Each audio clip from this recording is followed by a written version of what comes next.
రోడ్లపై గుళ్లు గోపురాల నిర్మాణం చేపట్టద్దన్నారు మంత్రి తుమ్మల నాగేశ్వరరావు. అలాంటి నిర్మాణాలతో ట్రాఫిక్ ఇబ్బందులు వస్తాయన్నారు. ఖమ్మం అల్లిపురంలో రోడ్డు విస్తరణ పనులకు మంత్రి తుమ్మల శంకుస్థాపన చేశారు. రోడ్లపైకి ఉన్న ర్యాంపులను తొలగించాలని అధికారులను ఆదేశించారు. ర్యాంపుల కారణంగా రోడ్ల విస్తరణపై ప్రభావం పడుతుందన్నారు తుమ్మల.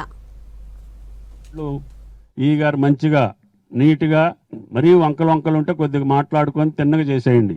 వేసిన పని 10 కాలాల పాటు ఉండాలి. కాబట్టి ఇప్పుడు వేసేటప్పుడే మీ రోడ్డు ఎంత ఎడల్పు ఉండాలి. ఇప్పుడు డబుల్ రోడ్డు వేస్తున్నారు, రోడ్డు దాకా గోడలు కడుతున్నారు, రోడ్డు మీదకి ర్యాంపులు కడుతున్నారు. అవి ఒప్పుకోవద్దు. కార్పొరేషన్లో ఉన్నోళ్ళు అందరూ కూడా, కార్పొరేటర్ కూడా చాలా మంది ఉన్నారు. రోడ్డు మీదకి ర్యాంపు కడితే సైడ్ కాలువ లేకుండా నీళ్లు ఎడిపోతాయి. ఆ నీళ్లు మళ్ళీ రోడ్డు మీదకి వచ్చి ఇంకోటి దగ్గరికి పోతాయి. అందుకనే కమిషనర్ లేడు కానీ నేను ర్యాంపులు మొత్తం పగలగొట్టమంటున్నా. స్టార్ట్ చేయటం కాదు తల్లి, ఒక్కొక్క రోడ్డు క్లియర్ చేయండి, డ్రైన్ కట్టండి, వాళ్ళకి సౌకర్యంగా ఉండాలి. ర్యాంపులు రోడ్డు మీదకి రావద్దు.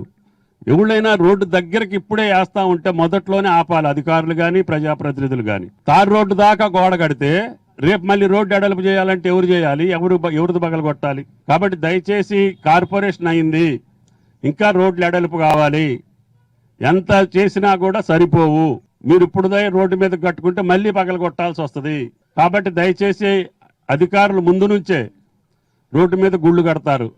భగవంతుడు రాముడు అక్కడే పుట్టిండా, ఇంకెక్కడ ఉండడా? రాముడు మంచి ప్లేస్లో కట్టుకోవచ్చు కదా.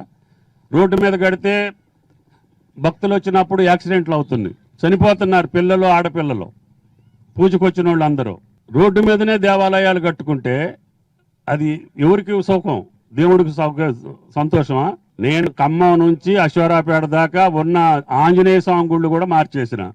మెయిన్ రోడ్డు మీద ఒక గుడి ఉంచలా, ఒక విగ్రహం ఉంచలా.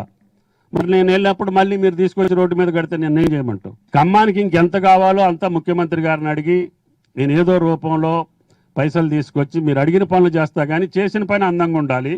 10 కాలాల పాటు మీకే కాదు, మీ బిడ్డలకి, మీ మనవాళ్ళు కూడా ఆనందంగా ఉండాలి.